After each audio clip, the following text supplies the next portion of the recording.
De nos jours, les tsunamis tuent des milliers de gens et ravagent tout sur leur passage.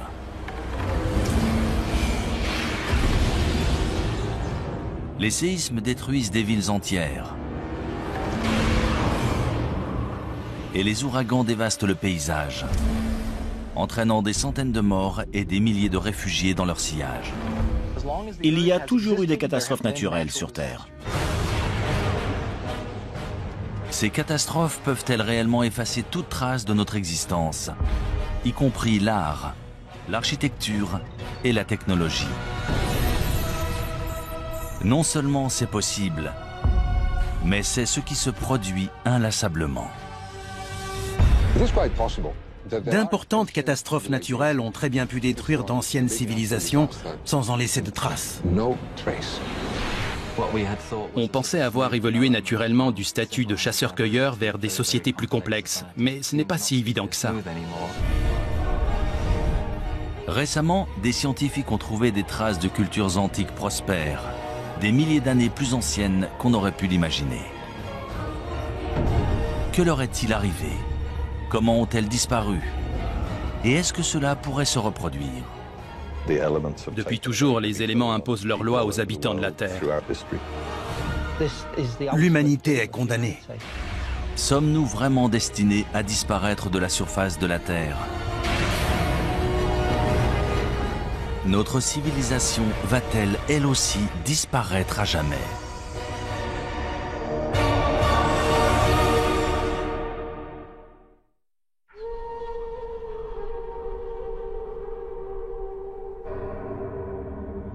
Le désert Roub al-Khali en Oman.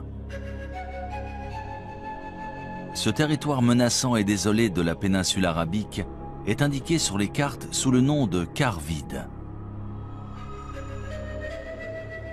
Ses sables mouvants et sa chaleur écrasante sont le repère de solifuges venimeuses, d'échides mortels et de bandes de bédouins nomades.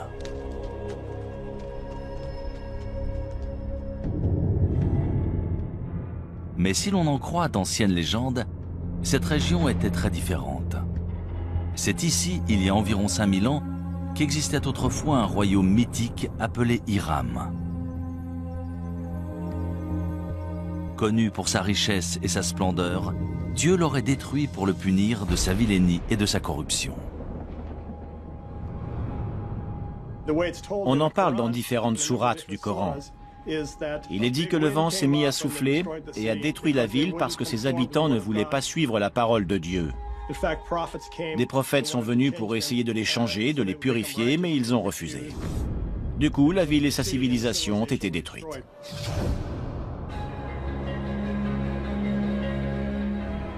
Pendant des siècles, historiens et explorateurs ont cherché des preuves de l'existence d'Hiram. Mais il faudra combiner technologie spatiale et archéologie traditionnelle pour enfin réussir à prouver qu'Hiram est bien plus qu'un mythe.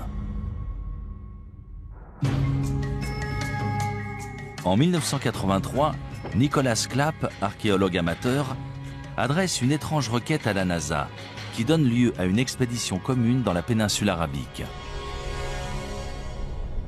Il venait de lire qu'on pouvait utiliser un radar imageur pour cartographier des rivières souterraines en Égypte. Il se demandait si on pouvait s'en servir pour trouver une cité disparue, en connaissant à peu près sa localisation.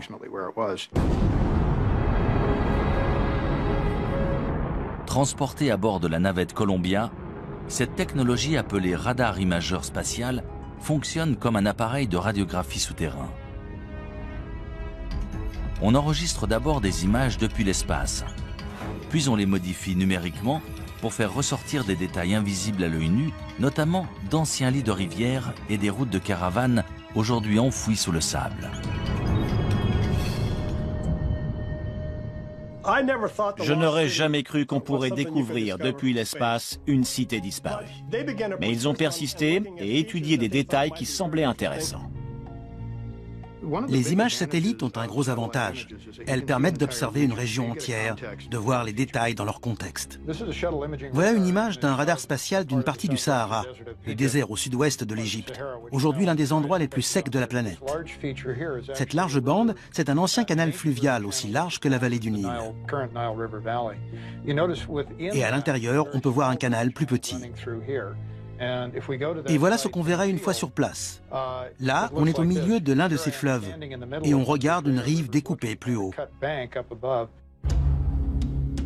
Ça a été une sacrée découverte. Dans l'Antiquité, les gens dépendaient de ressources, comme nous.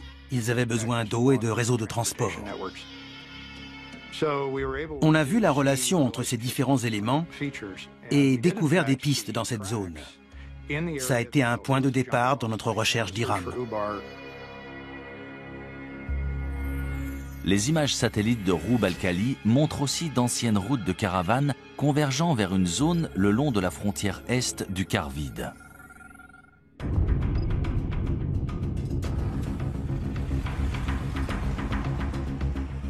On s'est servi d'un GPS, technologie inconnue du grand public à l'époque, ainsi que du système de navigation de l'hélicoptère.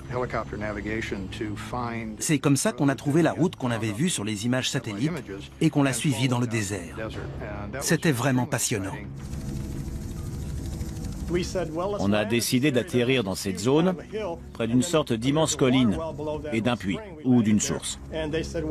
Une fois sur place, je n'en revenais pas. Il y avait des bâtiments. Ça correspondait à la première section d'une place antique faite en pierre avec des murs et des bâtiments. Et il y avait des poteries un peu partout. Ensuite, on a identifié un nombre de lieux qui semblaient importants encore aujourd'hui. Et l'un d'eux était en fait le site d'Iram. Des centaines de milliers de caravanes constituées de centaines de milliers de chameaux et d'ânes transportaient des marchandises et des tissus depuis et vers la côte, en passant par ce site antique d'Iram. C'était un comptoir où se rassemblaient les caravanes de chameaux avant de traverser le désert. Il y avait une forteresse qui servait en fait à protéger la réserve en eau. C'est là qu'on contrôlait les caravanes de chameaux. Si elles voulaient traverser cette zone, il fallait payer une taxe. Après des fouilles plus poussées du site, on découvre les vestiges de 8 tours reliées par des murs de 9 mètres. Cela correspond à la description d'Iram dans le Coran, appelée aussi « cité des nobles piliers ». Mais si cette cité légendaire a bien existé, tous les autres détails à son sujet sont-ils vrais? A-t-elle vraiment disparu après avoir été enfouie sous le sable? Selon les scientifiques et géologues, c'est l'érosion d'un aqueduc sous la cité qui aurait entraîné sa disparition.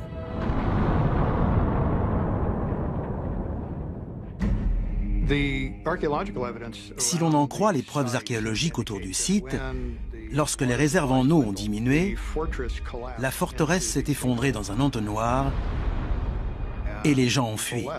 Beaucoup sont morts. Les légendes anciennes relatent le même sort étrange. Mais un tel événement peut-il réellement avoir éradiqué un peuple entier? Peut-il vraiment avoir détruit toute trace d'une culture, d'une langue et d'une civilisation? D'après de nombreux archéologues et historiens modernes, de telles conséquences dévastatrices sont tout à fait envisageables. On ne sait déjà presque rien de notre histoire quand on remonte à 3, 4, 5 000 ans en arrière.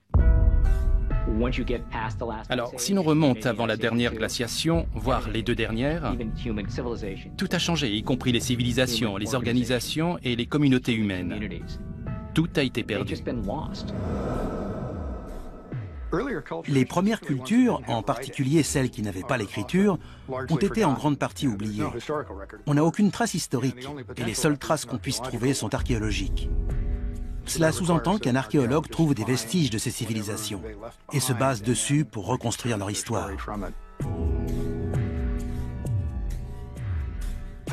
Pendant des décennies, on a supposé que les humains existaient depuis environ 200 000 ans.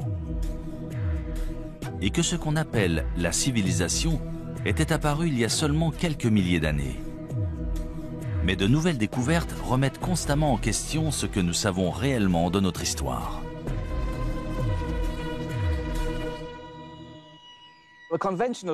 On dit qu'une civilisation naît en même temps que les premières villes et les premiers écrits.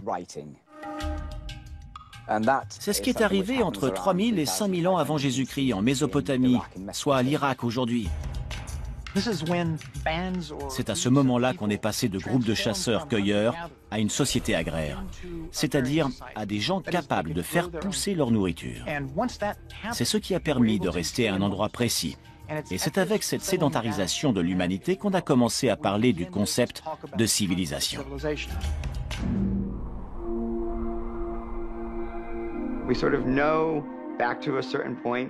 On sait à peu près ce qui s'est passé entre aujourd'hui et il y a 10 000 ans. Grâce aux études évolutionnaires, on sait à peu près quand les hommes sont apparus. Mais la période entre l'apparition des hommes et celle des civilisations qu'on connaît est très vaste. C'est excitant de découvrir jusqu'où remonte la civilisation. Si Hiram a vraiment existé, combien d'autres civilisations anciennes sont ensevelies et attendent d'être découvertes? Quand ce sera fait, que trouverons-nous? Des preuves de notre passé antique ou des indices de notre destruction future? Şanlıurfa, est de la Turquie, 1994. Tout en haut d'un versant de colline, dans une région rurale, la charrue d'un fermier kurde s'arrête brusquement lorsqu'il touche une grosse pierre rectangulaire à moitié enfouie. Pendant plusieurs jours, il essaye de déterrer cet objet tenace, jusqu'à ce que se produise l'inattendu.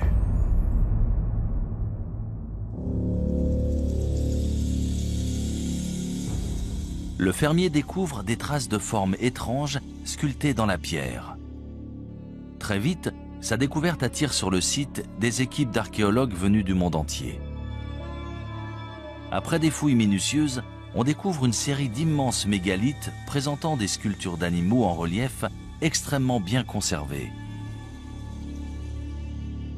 Sangliers, renards, bétail et de nombreux oiseaux, la plupart venant d'autres régions.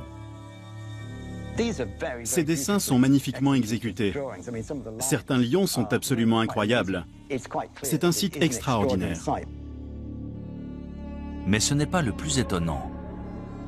On estime que ce site, connu sous le nom de Göbekli Tepe, ou la colline au nombril, aurait 11 000 ans, soit presque 5 000 ans de plus que tous les autres sites comparables.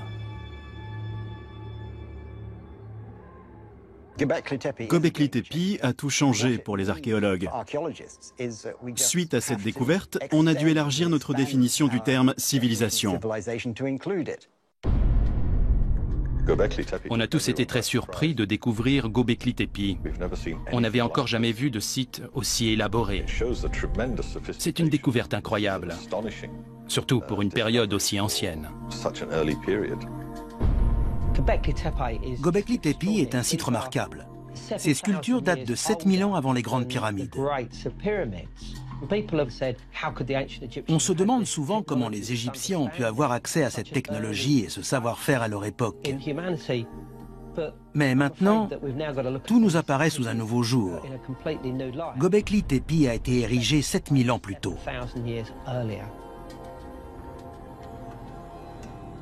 Récemment, l'imagerie radar du site a permis de révéler un gigantesque complexe présentant plus de 20 grandes structures ovales.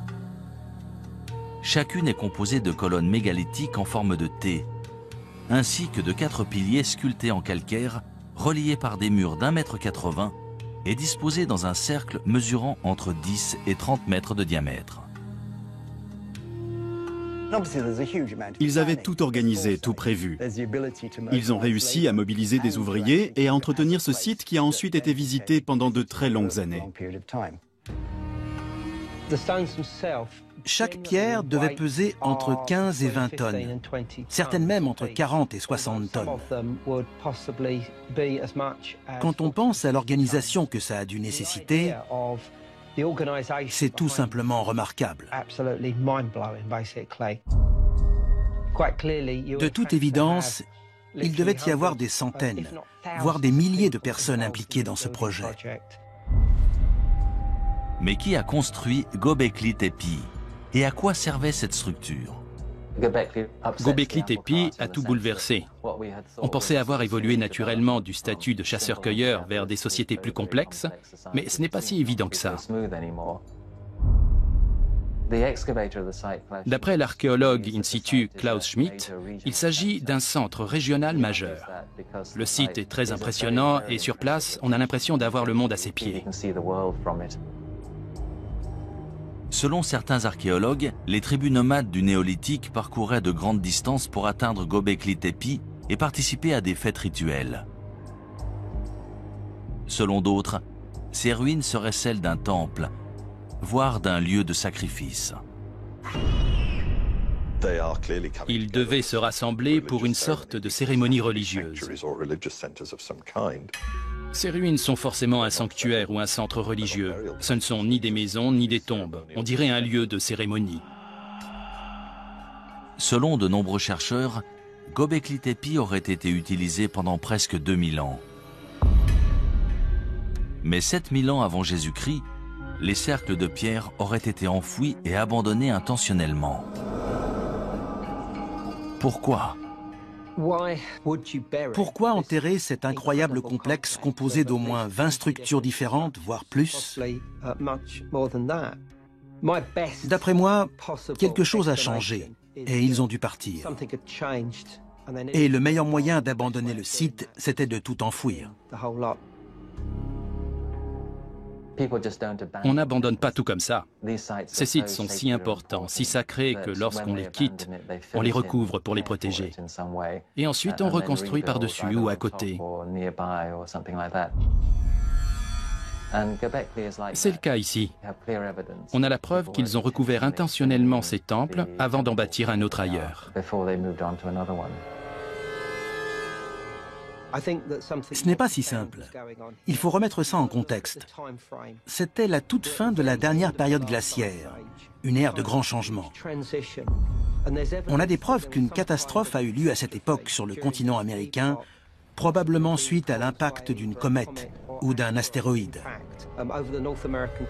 On en a trouvé des preuves un peu partout dans le monde. C'est à cette époque que Göbekli Tepe a été construit. On aimerait savoir pourquoi. A priori, il s'est passé quelque chose qui les a poussés à le faire. Une catastrophe planétaire suite à l'impact d'une comète ou d'un astéroïde? Est-ce cela qui aurait forcé les habitants de Göbekli Tepe à abandonner ce site? Ou est-ce en réponse à cette catastrophe que le site a été bâti comme temple et lieu de recueillement?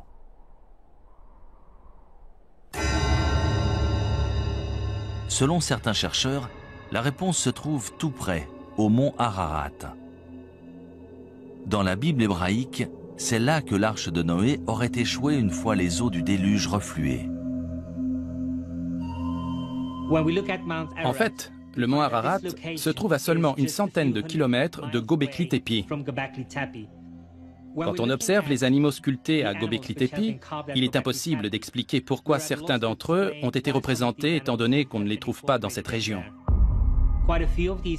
Est-ce que certains de ces animaux vivaient dans cette région à l'époque? Et dans ce cas, d'où venaient-ils? Si l'on en croit la mythologie, il s'agirait des animaux de l'arche de Noé. On a beaucoup étudié les origines du déluge. Ce récit existe un peu partout dans le monde. Il existe une version Ojibwe, une version amérindienne, une version chinoise, et on en parle dans la mythologie grecque et la mythologie hindoue. Il est tout à fait possible que des événements réels aient inspiré la mythologie et les légendes. Ces récits du déluge parlent peut-être de vrais déluges. Ces mythes et récits narrant un déluge et le sauvetage de nombreux animaux à bord d'une arche sont-ils vraiment inspirés de faits réels? Nous trouverons peut-être une réponse en étudiant d'autres civilisations disparues. Que vont-elles nous révéler du mystérieux passé et du futur incertain de l'humanité ?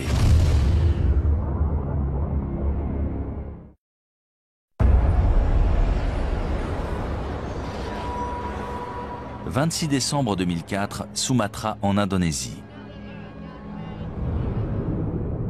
Un gigantesque séisme sous-marin de magnitude 9,1, dont l'épicentre se situe au cœur de l'océan Indien, génère un tsunami dévastateur. En quelques minutes, il fait plus de 230 000 morts et plus de 2 millions de réfugiés.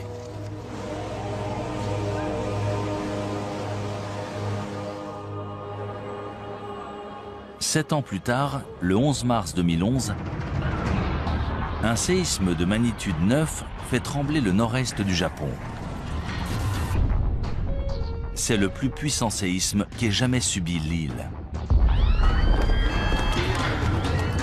Quelques minutes plus tard, un tsunami de 9 mètres balaye les terres, emportant des villes entières et environ 23 000 personnes.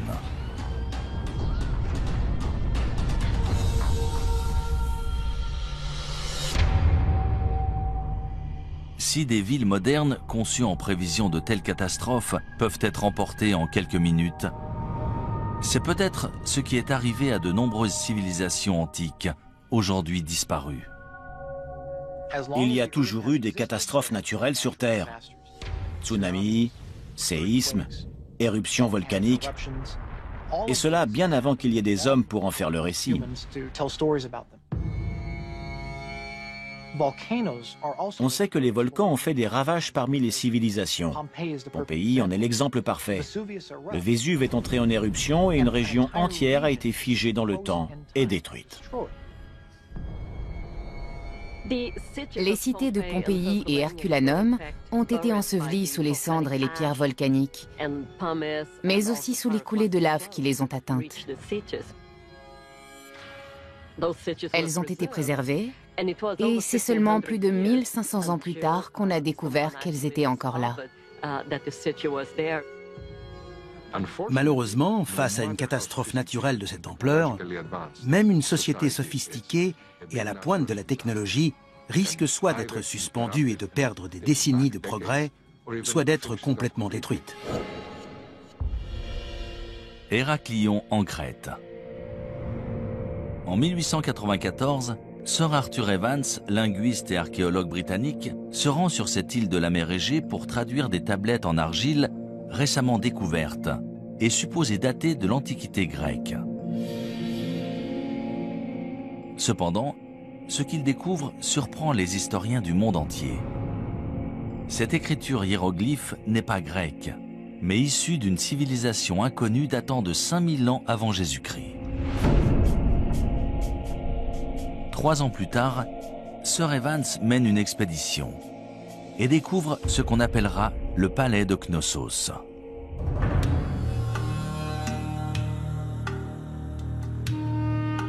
D'après les archéologues, l'imposante structure contenait autrefois des pièces richement décorées, de l'eau courante, chaude et froide, et même des toilettes en intérieur. Sir Evans nomme les bâtisseurs du palais les Minoens, en hommage au roi mythologique Minos de Crète. Lors de l'âge de bronze, la civilisation minoenne était toute puissante dans l'est de la Méditerranée. Elle avait une immense flotte et faisait commerce avec pratiquement tous les peuples du bassin méditerranéen. La société de la civilisation minoenne en Crète a été la première à développer des palais très sophistiqués, avec des cours pour tenir des cérémonies, des fresques et une architecture très élaborée. De nos jours, on considère les Minoens comme la première grande puissance en Méditerranée. Ils ont régné entre 2500 et 1600 avant Jésus-Christ. Mais comment un peuple si puissant et avancé a-t-il pu disparaître ainsi ? Selon de nombreux chercheurs, on peut trouver la réponse en étudiant l'une des plus importantes éruptions volcaniques de l'histoire de la civilisation, à 110 km au nord de la Crète, sur l'île de Santorin.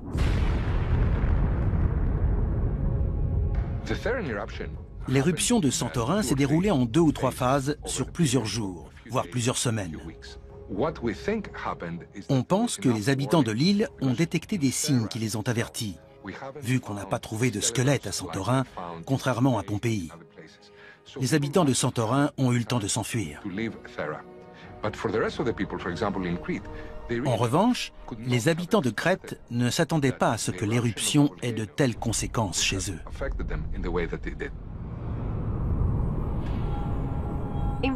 En volcanologie, on parle de différents types d'éruptions volcaniques, de petites éruptions présentant surtout des coulées de lave, aux éruptions pliniennes ou ultrapliniennes si elles sont très importantes. Celle de Santorin était une éruption plinienne, peut-être même ultraplinienne. Elle était très explosive, à tel point qu'elle a détruit une majorité de l'île.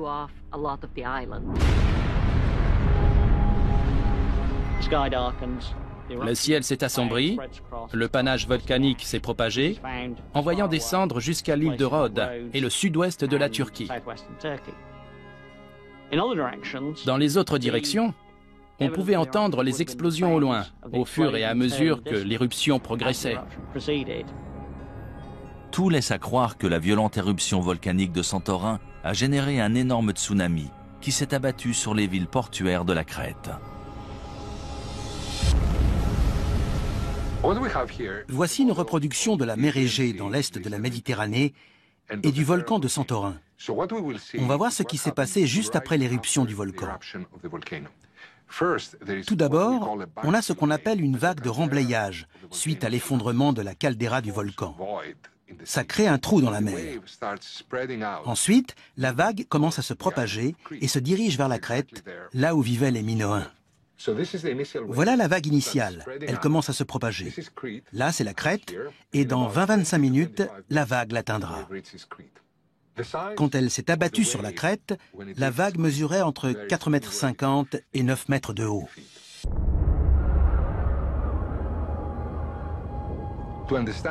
Pour comprendre ce qu'ont vécu les Minoens à l'époque, on peut observer ce qui s'est passé au Japon en mars 2011. C'est un énorme tsunami dont l'impact sur notre société se ressent encore chaque jour. Les Japonais ont réussi à se relever, mais ils n'étaient pas seuls. Le monde entier les a soutenus. Les Minoens, eux, n'avaient personne vers qui se tourner.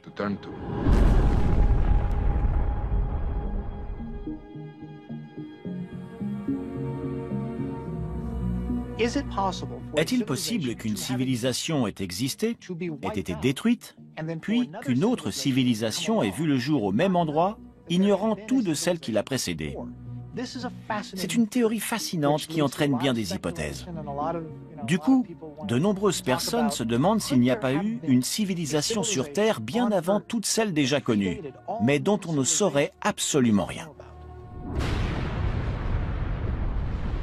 Si un volcan actif peut vraiment détruire toute trace d'une civilisation passée, une activité volcanique similaire pourrait-elle représenter la même menace encore aujourd'hui?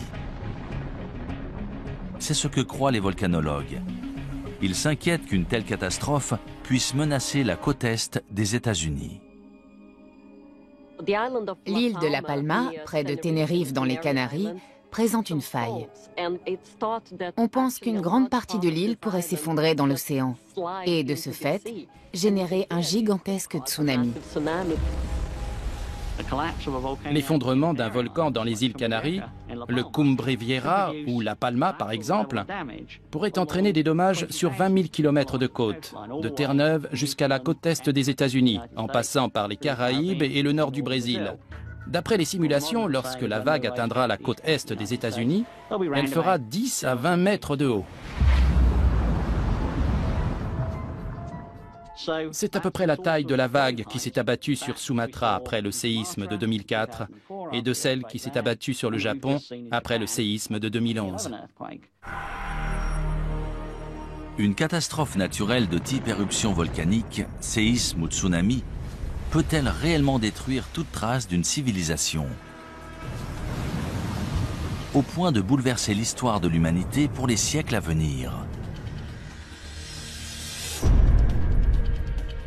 La réponse se trouve peut-être dans un ancien cimetière rempli d'or.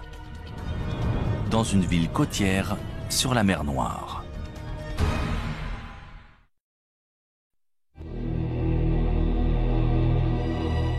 Varna en Bulgarie.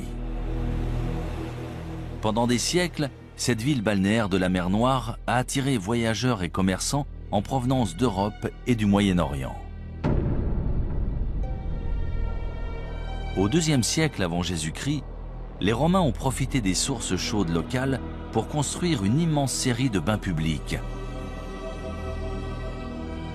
Mais ni les visiteurs, ni ses habitants ne connaissaient le secret enterré sous la ville. Un secret qui, une fois révélé, changerait l'histoire européenne à jamais. Ça s'est passé à la fin de l'automne 1972. Il y avait un site de construction en cours dans la zone industrielle de Varna. Ils creusaient pour installer des câbles électriques. Retcho Marinov, conducteur d'excavateur, creuse une tranchée d'1,20 m de profondeur lorsqu'il tombe sur ce qu'il pense être d'anciens artefacts en cuivre. Il les rapporte chez lui pour les mettre en sécurité. Quelques semaines plus tard, un habitant du village lui a dit que ces objets étaient très intéressants. Le directeur du musée de Dalgopol est venu chez lui et lorsqu'il a vu tous ces objets, il n'en croyait pas ses yeux. Le lendemain, des archéologues du musée de Varna, parmi lesquels Alexander Minchev, retournent sur le site de construction et sont stupéfaits de leur découverte.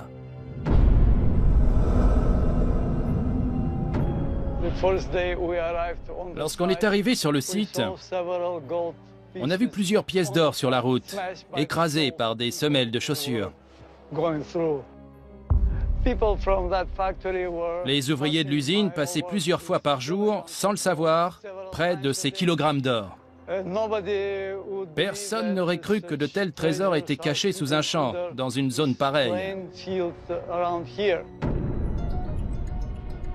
Après des fouilles plus poussées, on découvre que ce terrain non exploité est en fait le site d'un cimetière oublié.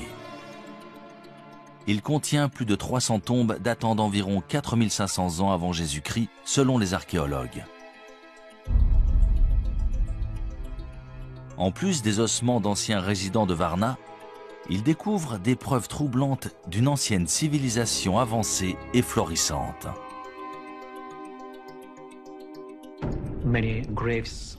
On a trouvé de nombreuses tombes avec des ossements humains. Les corps étaient dans différentes positions, principalement avec la tête orientée vers le nord-nord-est. Et ils étaient enterrés avec leurs ornements et leurs armes. Il existe un tas de ces objets extraordinaires, mais les trouver tous ensemble, dans un seul cimetière, c'est la preuve qu'il s'est passé quelque chose de très important dans la région de Varna.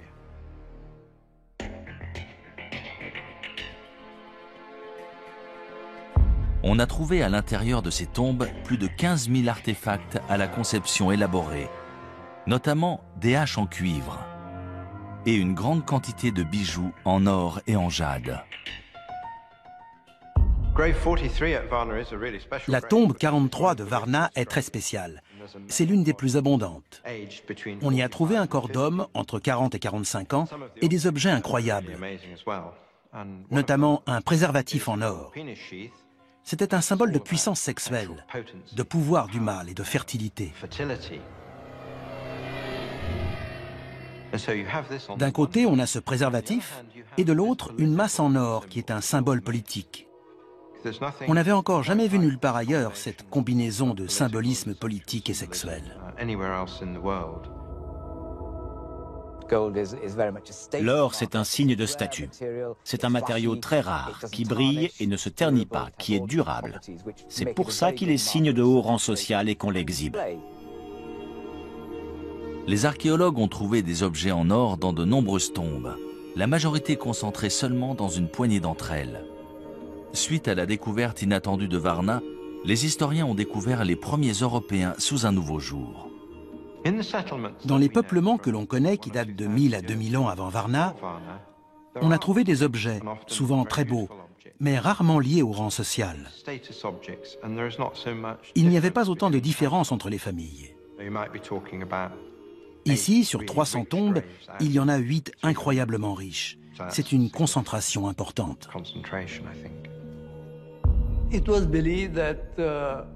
On suppose que pendant l'ère préhistorique, tous les hommes étaient égaux.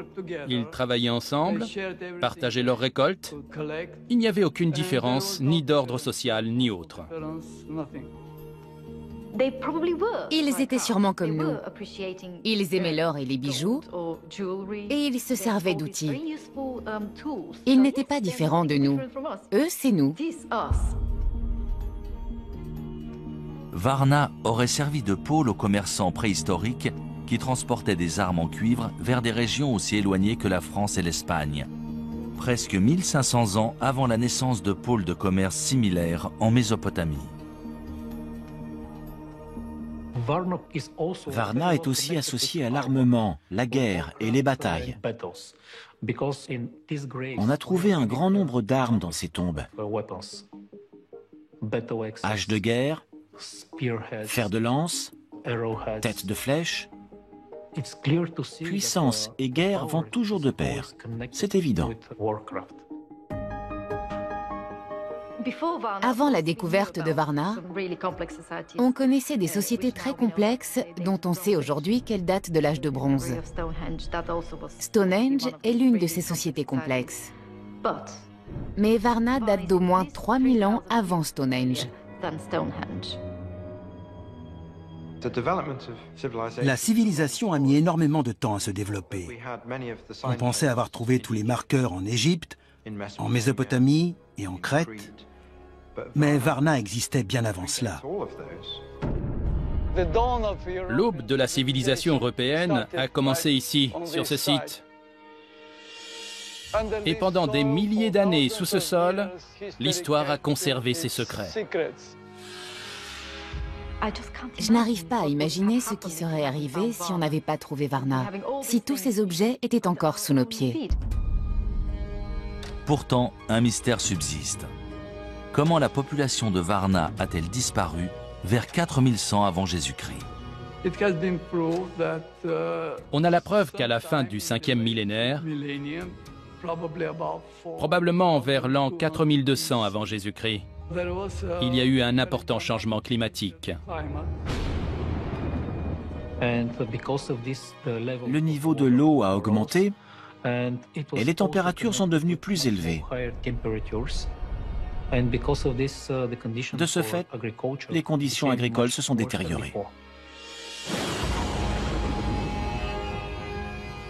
Est-ce qu'un changement climatique, sûrement à l'origine de sécheresses et de famines, pourrait avoir causé la disparition de Varna?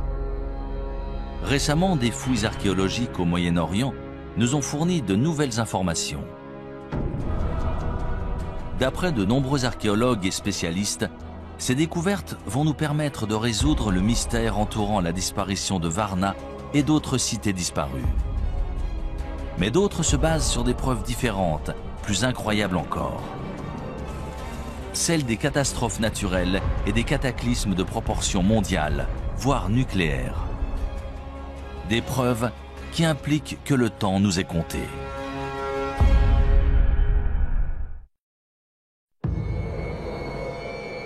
À Moukhar, nord-est de la Syrie, à 13 km au nord de la frontière irakienne.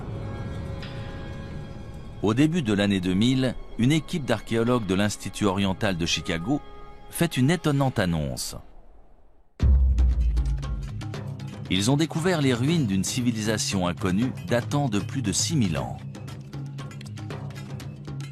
Les fouilles ont révélé une cité autrefois florissante appelée Amoukhar, remplie de ce qui semble être des maisons luxueuses, des boutiques prospères et des bâtiments officiels. C'est un site énorme, d'environ 1 km², qui a la capacité d'accueillir entre 10 000 et 20 000 personnes, l'équivalent d'une grande ville. C'était une cité florissante, il devait avoir l'écriture. On n'a pu déterrer qu'une infime partie des bâtiments publics, mais ils étaient entourés d'un vaste mur et de grandes portes. On doit encore mettre à jour certains éléments de cette civilisation toujours enfouie sous un village moderne. Grâce à la découverte d'Amukar, on s'est rendu compte que notre notion d'une cité, c'est-à-dire des divisions du travail avec des lois, un système légal, des structures gouvernementales et une expression artistique, existait peut-être bien avant qu'on ne le croyait. La découverte inattendue d'Amukar a chamboulé ce que les spécialistes avaient établi. Pour eux, la première cité antique était apparue dans le sud de la Mésopotamie, à 650 km à l'est dans l'Irak actuel. Mais si Amukar était bien une vaste cité prospère, pourquoi a-t-elle disparu si soudainement? Vers 3500 avant Jésus-Christ, il y a eu un drame. De toute évidence, ils ont été attaqués. Pendant cette attaque, le peuple d'Amukar a été vaincu. La cité a été détruite et ils n'ont jamais pu reconstruire plus qu'un petit village.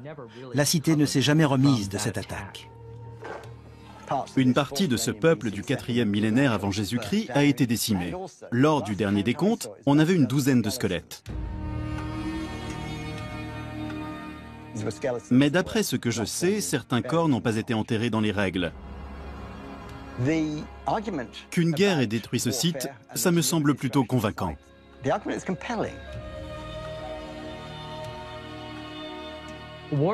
Au moment de la destruction d'Amukar, on se battait la plupart du temps à main nue. Mais on a des preuves que les habitants d'Amukar utilisaient des balles. Pas des balles de revolver, évidemment, plutôt des projectiles avec des frondes. C'est une hypothèse controversée mise en avant par les archéologues d'Amukar. Dans tous les cas, lorsque la cité a été détruite, le combat a fait rage et la cité a péri dans les flammes. C'est intéressant, car on sait depuis longtemps qu'à cette époque, d'autres cités se développaient dans le sud, comme Uruk par exemple. Mais aujourd'hui, on a de nouvelles preuves que des cités comme Amukar créaient leur propre civilisation en parallèle. Avec une telle dynamique nord contre sud, la destruction d'Amukar a pu sonner le glas de ces peuples du nord qui essayaient de créer leur propre mode de vie. Ils ont fini par être vaincus par les peuples du sud, ce qui a bouleversé le cours de l'histoire. À des centaines de kilomètres à l'ouest d'Amukar se trouvent les ruines d'un autre peuplement antique, Caramel. En 2007, des archéologues qui déterraient des tombes anciennes in situ ont découvert les fondements de 5 larges tours en pierre de 4,50 m de diamètre et d'environ 6 mètres de haut chacune. Elles auraient au moins 10 000 ans. Ces ruines sont situées dans le nord de la Syrie, pas très loin de Göbekli Tepe. De toute évidence, il s'agit de la même culture. Nous ignorons pourquoi ce site a été construit. Tout laisse à penser qu'il s'agissait de défense. Il devait sûrement faire face à des prédateurs, animaux ou humains. À quoi servaient ces tours? Est-ce qu'elles faisaient partie d'une forteresse? S'agissait-il de tours de guet ou avaient-elles une autre utilité? Honnêtement, on n'en sait rien. Caramel, dans le nord-ouest de la Syrie, est un site important. C'est la toute première preuve de structure permanente en pierre, datant de 2000 ans avant ce que l'on pensait être la structure permanente la plus ancienne dans la cité de Jéricho. Avec la découverte de Caramel, on a abandonné l'idée que l'évolution depuis le néolithique a été un processus unique. Je peux vous nommer de nombreux autres sites où l'on a trouvé des cultures locales distinctes, chacune très élaborée, mais différentes les unes des autres. Il n'y a pas eu un seul grand développement. Il y en a eu tout un tas, certains plus réussis que d'autres.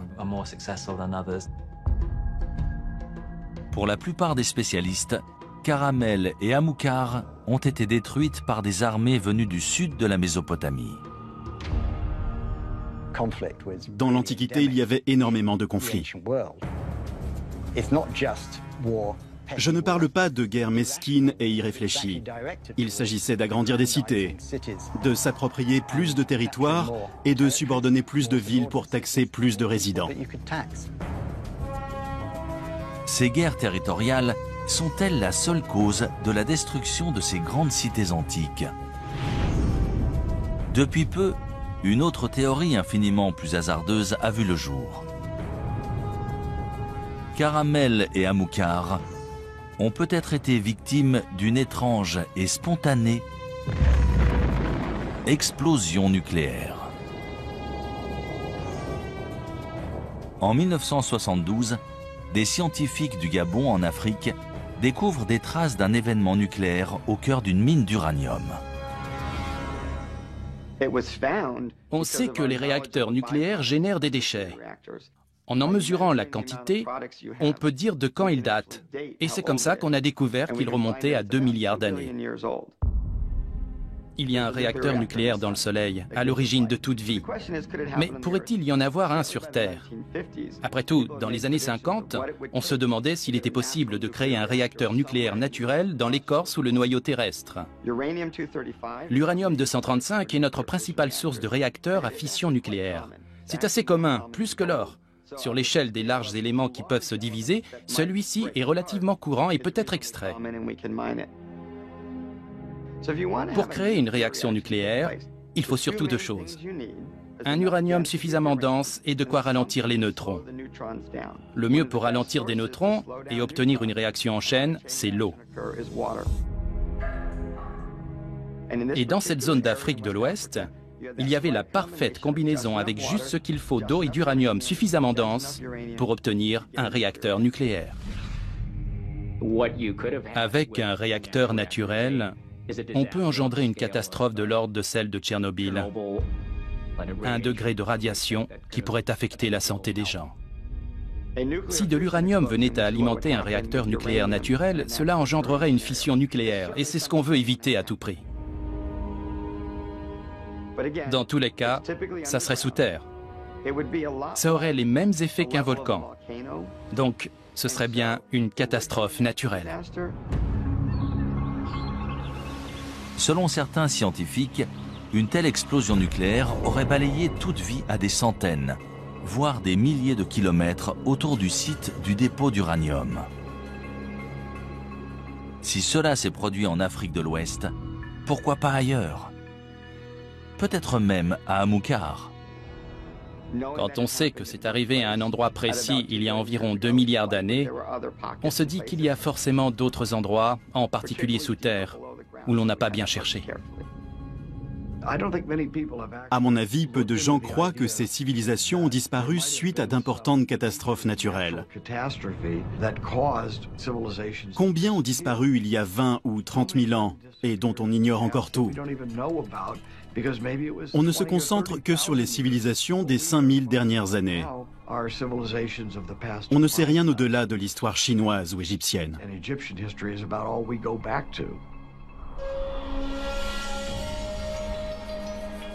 Ces civilisations préhistoriques ont-elles vraiment été anéanties par des explosions naturelles issues des profondeurs de la Terre?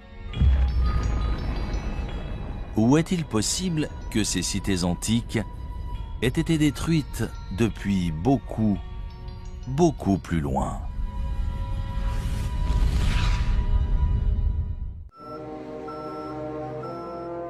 « 21 décembre 1968. Mission Apollo 8 de la NASA. Dirigée par le commandant Frank Borman, c'est la première fusée habitée à atteindre la Lune.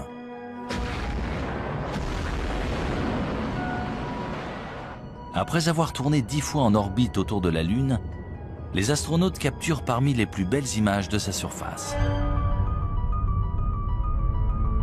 Sur ces photographies, on voit la Lune jalonnée de milliers de larges cratères. Certains y voient la preuve qu'elle a été le site d'une activité volcanique virulente. Mais d'après des preuves récentes, ces nombreux cratères seraient le résultat d'un incident plus sérieux. D'énormes impacts d'astéroïdes. Des astéroïdes qui ont peut-être aussi bombardé la Terre.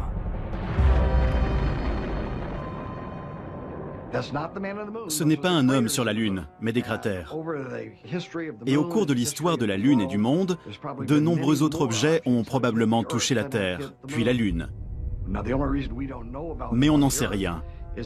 La végétation et l'environnement ayant tout recouvert, au point qu'ils sont devenus presque indétectables. La plus grande catastrophe naturelle qui pourrait se produire et tous nous anéantir, ce serait l'impact d'un bolide, une météorite qui tomberait sur Terre. On sait que c'est une météorite qui est à l'origine de la disparition des dinosaures.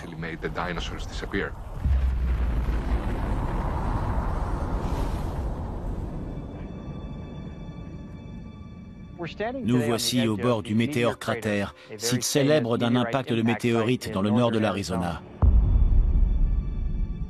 Le cratère a été formé il y a 50 000 ans lorsqu'un astéroïde d'environ 45 mètres de diamètre est entré dans l'atmosphère à environ 42 000 km/h. Il a frappé le sol avec une force équivalente à celle de 1000 bombes atomiques.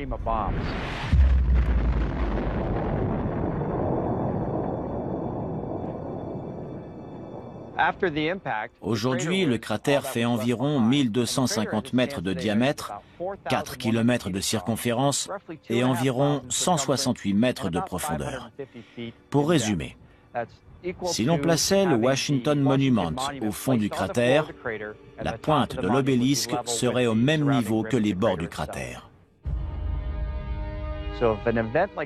S'il se produisait un tel événement dans un endroit aussi peuplé que la ville de New York, par exemple, on estime que personne ne survivrait dans un périmètre de 16 km.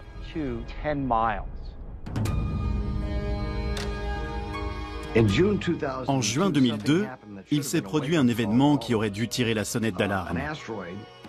Un astéroïde de la taille d'un terrain de football est passé entre la Terre et la Lune, à un tiers de la distance qui nous sépare de la Lune. Il a fallu qu'il nous dépasse pour qu'on sache qu'il était là. S'il avait atterri dans le Pacifique, il aurait pu balayer le sud de la Californie avec un tsunami. Un objet d'un incroyable pouvoir destructeur a frôlé la Terre et on ne s'en est rendu compte qu'après son passage. On ne peut pas laisser ce type de menace passer inaperçue à l'avenir. En 2005, la NASA a commencé à suivre les plus gros astéroïdes connus risquant de heurter la Terre. C'est ce qu'on appelle des objets géocroiseurs. Un objet géocroiseur est soit une comète, soit un astéroïde progressant dans l'espace proche de la Terre. Techniquement, c'est un objet qui peut se trouver à 45 millions de kilomètres de l'orbite de la Terre et dont la taille peut varier entre une balle de golf et un pâté de maison, voire plus. Même si de nombreuses météorites de la taille d'une balle de baseball entrent tous les jours dans notre atmosphère, ils se désintègrent dans la haute atmosphère. Seuls les astéroïdes d'au moins 30 mètres de diamètre risquent de frapper la surface de notre planète. Le dernier astéroïde le plus dévastateur a frappé la Terre le 30 juin 1908 au-dessus de la rivière Tunguska, en Sibérie russe.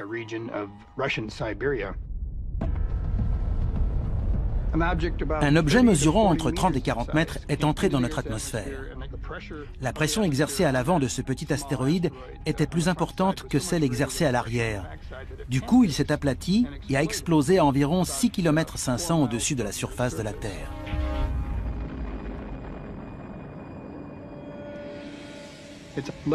Des arbres sont tombés sur 2000 km². C'est une région inhabitée. Il n'y a donc pas eu de blessés, mais des rennes sont morts. Des arbres se sont renversés et il y a eu de nombreux dégâts. On parle d'environ 5 mégatonnes d'énergie, soit 385 fois l'énergie générée par la bombe d'Hiroshima à la fin de la Seconde Guerre mondiale. Même si l'impact d'un météore de la taille d'un terrain de football aurait des conséquences dévastatrices, les scientifiques redoutent surtout des objets encore plus gros. Il y a environ 1000 astéroïdes d'1 ou 2 kilomètres, voire plus, dans l'espace près de la Terre. Un impact de ce type entraînerait des conséquences planétaires. Et ce n'est pas le pire. La poussière et les débris projetés dans l'atmosphère plongeraient la Terre dans le noir. Sans oublier les pluies acides et les tempêtes de feu causées par les débris s'abattant sur notre planète. En plus de la poussière, la suie stopperait la photosynthèse, indispensable aux plantes. Et bien sûr, aux animaux se nourrissant de ces plantes. En cas d'impact d'astéroïdes, le plus problématique seraient les effets secondaires. Lorsqu'on parle d'impact d'astéroïdes ou de météores, on parle d'objets qui pourraient annihiler non seulement des populations d'organismes vivants, mais des civilisations entières, comme ils l'ont fait par le passé. Ces dernières années, l'équipe d'observation des objets géocroiseurs de la NASA a élargi ses recherches pour inclure des objets de plus de 140 mètres de diamètre. L'un d'eux, un astéroïde de 300 mètres de large nommé Apophis, devrait approcher la Terre en 2029. Apophis est très gros. Il a été découvert en 2003 et pendant un temps, on pensait qu'il allait heurter la Terre. Il y avait une chance sur 37 qu'il nous heurte en 2029. Mais grâce à des observations poussées, on a exclu un impact en 2029. Malgré tout, il passera tout près. Il sera visible à l'œil nu depuis l'Europe. Vous devriez voir un astéroïde passer près de la Terre sans la heurter. Même si les scientifiques ont calculé la trajectoire d'Apophis, ils ne peuvent prévoir comment cet énorme astéroïde réagira face à d'autres facteurs, notamment la pesanteur de la Terre. Le plus inquiétant, c'est qu'une fois passé, il repassera 7 ans plus tard. Et l'on ignore si la pesanteur de la Terre aura modifié sa trajectoire. Il pourrait donc revenir pour heurter la Terre. S'il passe à travers un trou de serrure de 600 mètres au moment de son approche en 2029, il repassera et heurtera la Terre en 2036. Il n'est pas assez gros pour détruire notre planète, mais suffisamment pour causer des centaines de milliers, voire des millions de morts, s'il frappe au mauvais endroit. Malheureusement, d'après les scientifiques, il ne s'agit plus d'une hypothèse. Un jour ou l'autre, un énorme astéroïde heurtera la Terre. Lorsque cela se produira, est-ce que toutes les traces de notre civilisation disparaîtront? Un astéroïde, un énorme rocher venu de l'espace, a-t-il dévasté l'écosystème au point qu'il n'en reste rien? Il est possible de balayer une espèce entière et toute trace de ce qui existe. Cela pourrait-il expliquer pourquoi d'autres civilisations anciennes ont été détruites et pratiquement oubliées? Il est très possible que des civilisations anciennes aient été détruites par des objets géocroiseurs qui nous ont heurtés. Objets qui ont complètement transformé la nature de la planète. Je sais que beaucoup de gens nous prennent pour des fous qui pensent que le ciel va leur tomber sur la tête. Non, le ciel ne va pas nous tomber sur la tête. Mais il y a bien quelque chose là-haut qui se dirige vers nous.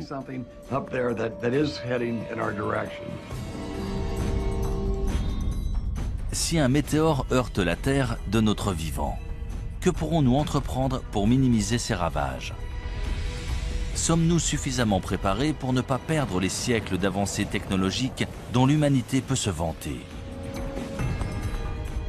Ou sommes-nous plus vulnérables que nous ne le pensons?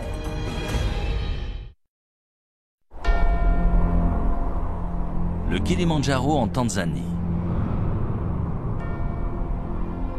En l'an 2000, le paléoclimatologue Lonnie Thompson et son équipe de chercheurs ont foré au cœur d'un glacier recouvrant le pic de la montagne. Ils ont recueilli des échantillons de carottes de glace, preuve des conditions et changements climatiques non seulement depuis 20 à 30 ans, mais depuis des dizaines de milliers d'années. Une carotte est une colonne de glace.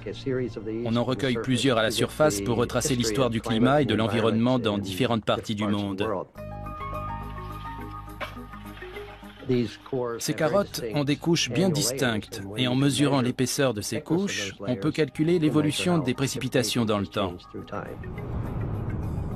Les bulles d'air préservées dans la glace retracent l'histoire de la composition de notre atmosphère.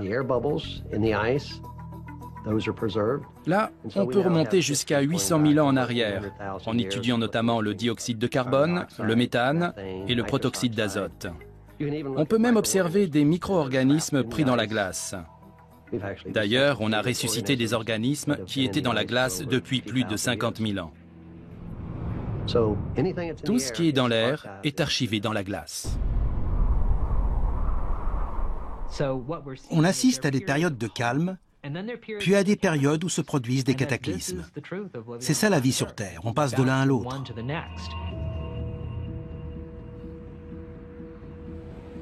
Stockées dans ces immenses congélateurs à l'Université d'État de l'Ohio, voici les carottes de glace que Lonnie Thompson a recueillies dans des glaciers du monde entier. On en a recueilli plus de 7000 mètres. C'est la seule collection tropicale de carottes de glace au monde. Certaines viennent du Kilimandjaro et d'autres de l'archipel François-Joseph à l'extrême nord de la Russie.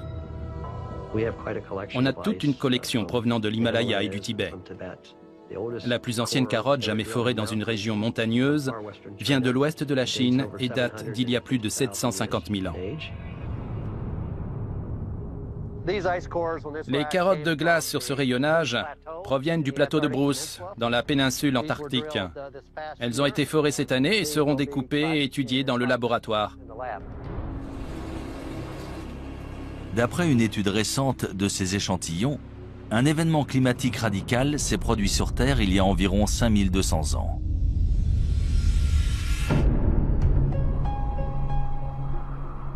Ce changement soudain coïncide avec l'émergence de nombreuses nouvelles civilisations en Asie et au Moyen-Orient. Il semblerait qu'il y ait eu un renouveau partout dans le monde, mais on ignore pourquoi. Pourquoi c'est arrivé à ce moment-là? Pendant 100 000 ans, on avait une vie heureuse de chasseurs-cueilleurs.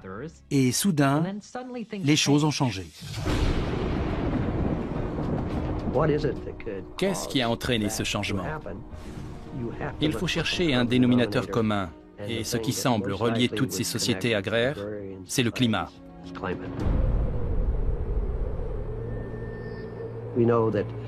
On sait qu'à cette époque, le désert du Sahara s'est asséché. Il y a 4 ou 5 000 ans, il y avait des lacs et des gens vivaient dans ce désert. On a retrouvé des fresques sur des rochers. Si l'on en croit ces nombreuses preuves, il s'est produit un événement dramatique à cette époque. Si une catastrophe mondiale s'est bien produite, quelle en a été l'origine?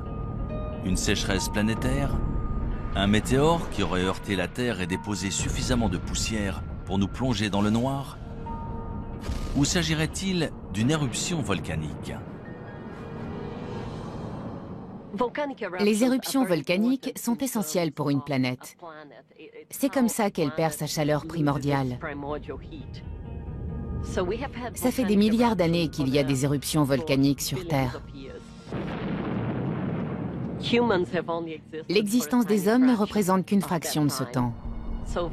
Il y avait des éruptions volcaniques bien avant eux, et il y en aura bien après eux.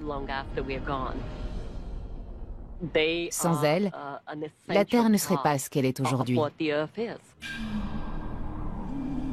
On compte de nombreux volcans actifs à travers le monde, la plupart trop petits pour détruire la Terre à l'échelle mondiale. C'est sans compter sur un supervolcan. Il y a des volcans qu'on considère comme normaux. Ils rejettent une certaine quantité de lave et d'énergie et génèrent une explosion d'une certaine taille. Si la lave et les gaz d'un volcan sont particulièrement bien enfermés, la pression sera d'autant plus forte et l'explosion d'autant plus massive. Et c'est ce qu'on appelle un supervolcan. Certains volcans génèrent des éruptions très importantes. En général, ce sont les volcans autour de la ceinture de feu, ceux qui présentent des calderas, notamment en Nouvelle-Zélande, en Papouasie-Nouvelle-Guinée ou même en Alaska. Les scientifiques ont identifié au moins 7 supervolcans dans le monde. Le plus grand se trouve sous le parc national de Yellowstone dans le Wyoming. Si l'on en croit la géophysique, à Yellowstone et dans certains autres endroits sur Terre, il y a une concentration de chaleur en profondeur, ce qui entraîne une fonte partielle de la roche dans ces régions.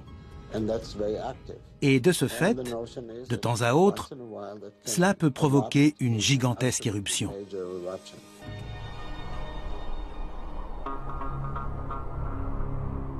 D'après les scientifiques, la plus récente éruption à Yellowstone s'est produite il y a environ 600 000 ans.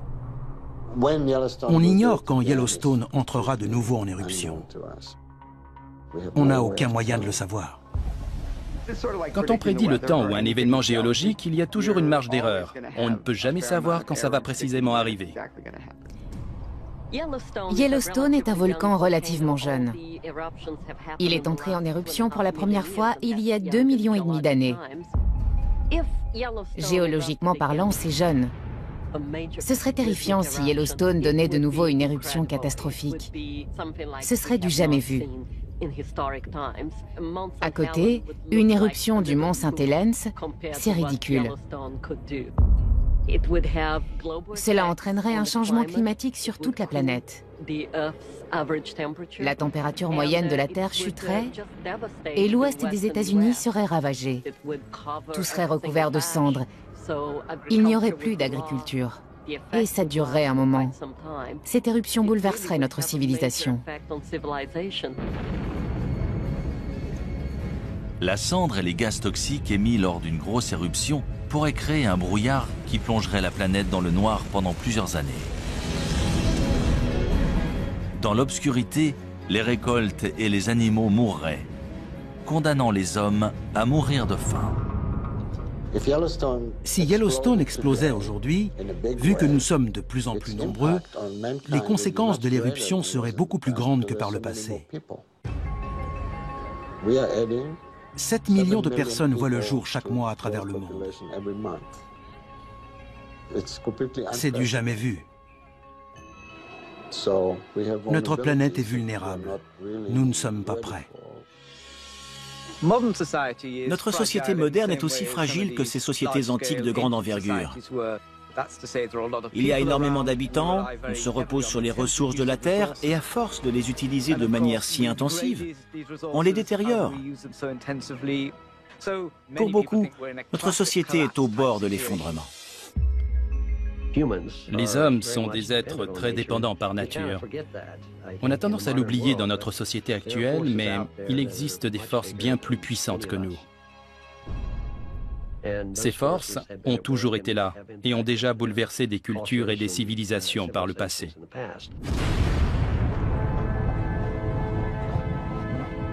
Ce genre de catastrophe planétaire semble tout droit sorti d'un film de science-fiction.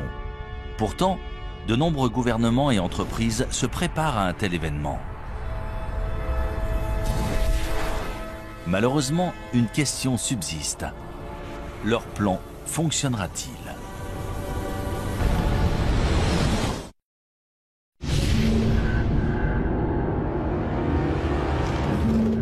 Selon les scientifiques, notre planète a déjà subi plusieurs extinctions par le passé.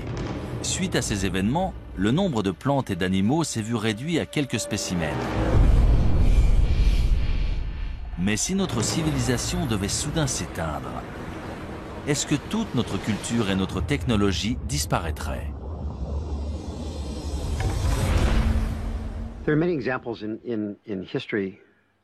Ce ne serait pas la première fois qu'un peuple perd ses technologies et son savoir-faire. Bien sûr, l'exemple le plus célèbre est celui de la bibliothèque d'Alexandrie en Égypte. Lorsque cette bibliothèque a été détruite au 1er siècle de notre ère, toutes ces incroyables connaissances accumulées dans l'Antiquité ont été perdues. Et il ne s'agissait pas uniquement des connaissances des Égyptiens, tout le monde classique a été touché. Que devient une civilisation si ses connaissances collectives disparaissent ? On ne saura jamais ce que notre civilisation aurait pu être si la bibliothèque d'Alexandrie n'avait pas été détruite. Les Égyptiens avaient un savoir incroyable, en particulier dans le domaine médical, et nous l'avons perdu. Est-ce qu'on en a recouvré ou redécouvert la majorité ? Sûrement. Mais notre société serait-elle encore plus avancée si nous n'avions pas perdu ces connaissances, si nous n'avions pas dû attendre de les redécouvrir ? Bien sûr, il est possible que certaines idées et connaissances de ces sociétés antiques aient été perdues pour toujours. On ne le saura jamais vu qu'on n'a aucun moyen d'en être sûr. Contrairement à l'Antiquité où bon nombre d'informations étaient gravées dans la pierre, aujourd'hui, on enregistre nos données et nos archives dans des puces mémoire en silicone. Si elles venaient à disparaître, dans des dizaines de milliers d'années, les gens auraient bien du mal à reconstruire nos vies et à se faire une idée de la façon dont on vivait. Paradoxalement, l'art rupestre préhistorique a probablement plus de chances de survivre que notre technologie moderne. Hutchinson, Kansas. À 200 mètres sous la ville se trouve un immense centre de stockage, aussi long que 35 terrains de football. En 1959, on a ouvert à l'intérieur d'une mine de sel la chambre souterraine d'Hutchinson pour protéger d'importants documents et biens du gouvernement pendant la guerre froide. Aussi appelée stockage éternel, c'est probablement la plus grande capsule témoin du monde. Une cave ou un sous-sol n'est pas toujours le meilleur endroit pour conserver des objets de valeur, mais il y a des avantages.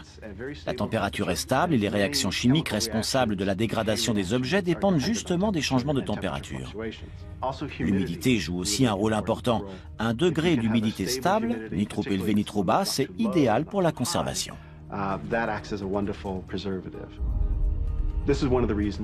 C'est l'une des raisons pour laquelle les musées ont toujours une température et un degré d'humidité stable. Et un moyen simple d'y parvenir, sans utiliser trop d'énergie, c'est de s'enfoncer sous terre. Dans cette mine, en plus, le sel absorbe naturellement l'humidité. Prenons le cuir qui a servi à rédiger les manuscrits de la mer Morte. Il a été lavé dans cette mer salée et le sel a agi comme un conservateur naturel, empêchant les microbes d'abîmer le cuir. C'est pour ça qu'ils sont encore en si bon état aujourd'hui. Parmi les objets précieux et rares stockés ici, les copies originales de nombreux films et programmes télé populaires, ainsi que des photographies et documents historiques importants. Grâce à une température constante de 20 degrés Celsius, cette chambre souterraine offre des conditions de préservation presque parfaites. Quelle que soit la civilisation, y compris la nôtre, quand on veut conserver un objet, il faut le mettre dans une chambre forte ou une grotte pour qu'il ne soit pas exposé aux éléments. Il existe dans tout le sud de l'Europe des grottes abritant des dessins et peintures extrêmement bien conservés. La plus ancienne et élaborée de toutes a été découverte en 1994 dans la vallée de l'Ardèche en France. D'après les scientifiques, les œuvres à l'intérieur de la grotte Chauvet datent de 30 000 ans avant Jésus-Christ. C'est l'une des plus belles grottes ornées de la période glaciaire. C'est impressionnant. On n'en avait encore jamais vu de cette taille dans cette région. Elle est d'une incroyable richesse. Il y a environ 400 peintures et gravures d'animaux, de magnifiques représentations de chevaux, de rhinocéros, d'ours, une grande variété d'images.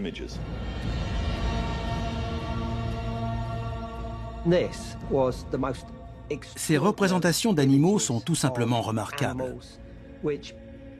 Elles auraient leur place dans une galerie d'art actuelle. La datation et la qualité des peintures de la grotte Chauvet ont remis en question tout ce qu'on savait ou pensait savoir sur l'existence de l'homme sur Terre. Elles sont considérées comme les plus anciennes œuvres d'art créées par l'homme. Le plus intéressant, c'est qu'il s'agit d'Homo sapiens qui ont tenté de représenter des idées et pensées abstraites sur les murs d'une grotte, bien avant l'invention de l'écriture et bien avant n'importe quelle définition de civilisation. Pourquoi ont-ils fait ça? Ces artistes antiques ont-ils créé leur art sur des murs de pierre au cœur des grottes pour le protéger des générations futures? Dans 30 000 ans, les seules traces de notre existence seront-elles stockées en sécurité sous la terre? Tout ce qu'on sculpte dans la pierre, au bon endroit, peut potentiellement être conservé des milliers, voire des millions d'années, en particulier si ça se trouve sous la terre.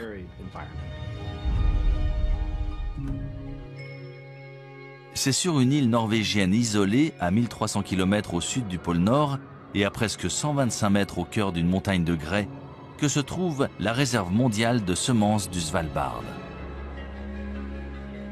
Il s'agit d'une mesure de protection en cas de perte accidentelle de la grande variété de plantes et de récoltes alimentaires sur Terre. Plus de 20 millions de graines sont stockées ici. Les graines sont stockées dans une mine de charbon abandonnée, transformée en une réserve stabilisée. Certaines graines peuvent survivre très longtemps, d'autres ont besoin d'être plantées, de pousser et d'être de nouveau récoltées. Ce n'est pas un environnement statique. Ici, les graines sont constamment renouvelées et échangées contre des graines issues d'autres réserves dans le monde. Cette réserve de graines a été conçue spécialement au cas où notre civilisation serait détruite.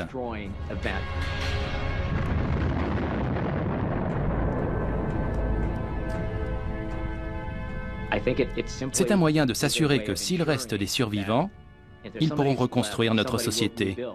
Et ils y arriveront d'autant mieux avec ces graines. Ce qui fait de l'homme un être unique, c'est sa capacité à réfléchir au passé, au présent et aussi à l'avenir. On réfléchit souvent à ce qu'on voudrait léguer à nos petits-enfants. C'est un moteur pour la plupart des gens. Même les premiers hommes ont sûrement pensé à enterrer ou mettre quelque chose en sécurité pour les générations futures.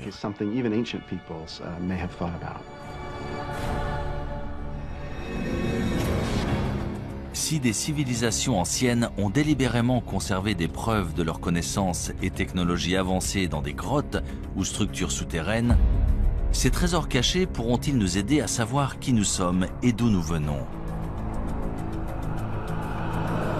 Et surtout, quel pourcentage de notre civilisation survivra dans le futur? Pouvons-nous réellement disparaître de la planète sans laisser de traces?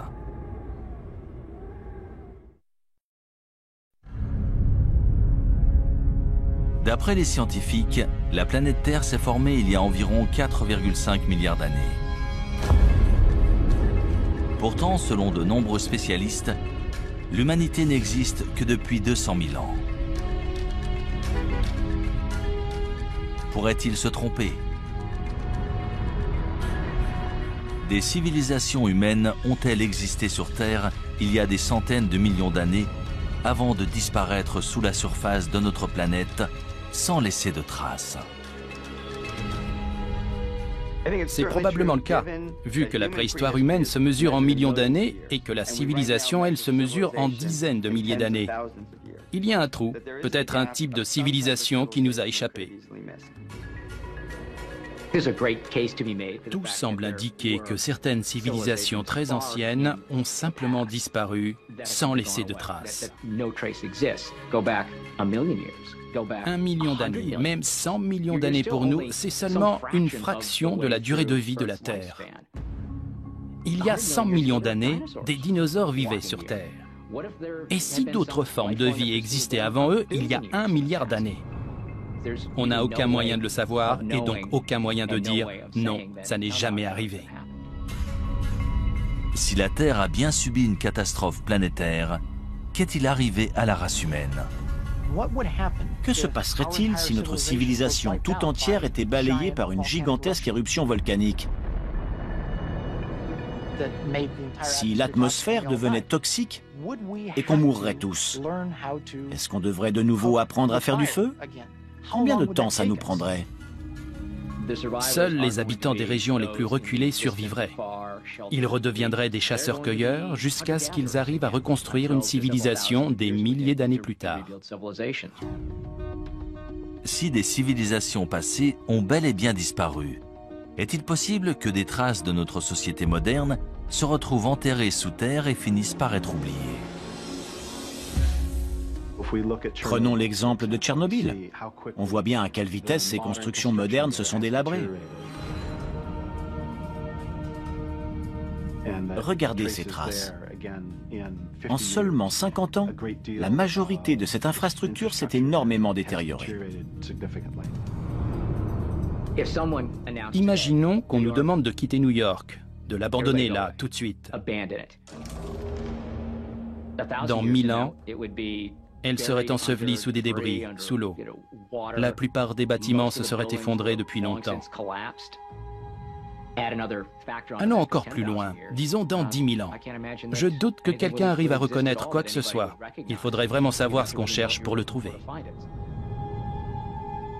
Parmi les rares vestiges de la technologie humaine, il restera peut-être l'un de ces résidus les plus dangereux, les déchets nucléaires. Le plus dangereux dans ces déchets, c'est la radiation. L'avantage avec les matériaux radioactifs, c'est qu'ils se désintègrent et disparaissent naturellement. L'inconvénient, c'est que pour la plupart, ça prend des milliers ou des dizaines de milliers, voire des millions d'années. Il faut absolument concevoir une zone de stockage sûre qui les contiendra pendant très longtemps. Le traitement des déchets radioactifs issus de la création d'armes et de l'énergie nucléaire est sujet à controverse. On doit bien s'en débarrasser quelque part sur Terre. On a donc prévu de les enterrer profondément dans le sol. C'est la solution géologique au problème des déchets nucléaires. Le département de l'énergie des États-Unis a engagé une équipe de spécialistes qui étudie des sites de traitement des déchets nucléaires aux côtés d'ingénieurs. Ils espèrent concevoir un signe d'avertissement universel que les prochaines générations pourront comprendre pendant au moins 10 000 ans. Ils doivent imaginer tout un concept pour prévenir les gens et les avertir du danger. Il faut concevoir une tradition qui sera perpétuée et transmise de génération en génération et maintenir cet avertissement pour protéger les gens des déchets nucléaires. Le concept envisagé présente un immense terrassement pour entourer le site entier. Une fois terminée, la berme mesurera 10 mètres de haut et 30 mètres de large. Le projet comprend également une série de balises en granit mesurant chacune 7,50 m de haut et ornées d'avertissements gravés dans différentes langues. Cet ensemble de signes d'avertissement énigmatiques peut-il être efficace? Ou sera-t-il aussi mystérieux et indéchiffrable que les sculptures de Göbekli Tepe ou les mégalithes de Stonehenge? On ne va pas dessiner une tête de mort dessus. Ce sera absolument pas parlant dans 500 ans. Quelle sorte de phrase peut-on écrire? Ne creusez pas ou faites demi-tour? C'est très compliqué. Dans la longue histoire de notre planète, l'activité humaine représente moins de 1% de ces 4,5 milliards d'années de vie. Mais sommes-nous simplement des grains de sable, des résidents temporaires voués à être oubliés d'ici 100 000 ans ou même moins? Je pense que les êtres humains seraient capables de s'exterminer. On pourrait détruire la race humaine, mais on ne peut pas détruire la Terre. Elle était là bien avant nous et elle sera toujours là bien après nous. Si chaque trace de notre civilisation peut être détruite aussi facilement, comment les historiens peuvent-ils être sûrs que tout ce que nous vivons ne s'est pas produit auparavant?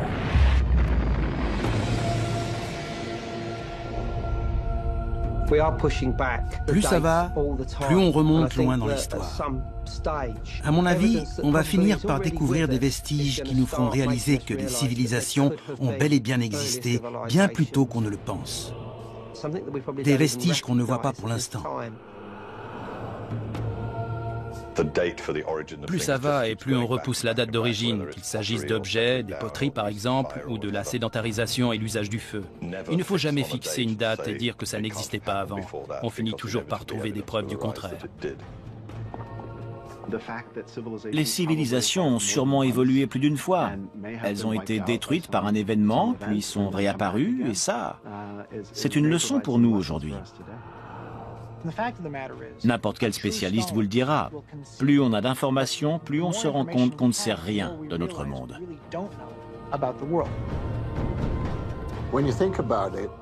Quand on y pense, les traces écrites qu'on a de ce passé lointain sont si infimes qu'en fait, on ne sait presque rien. L'histoire de l'humanité est-elle si mystérieuse? Ou reste-t-il des indices cachés attendant d'être découverts? Quand nous les trouverons, écouterons-nous leur avertissement? Et si nous n'en tenons pas compte, deviendrons-nous une autre civilisation disparue?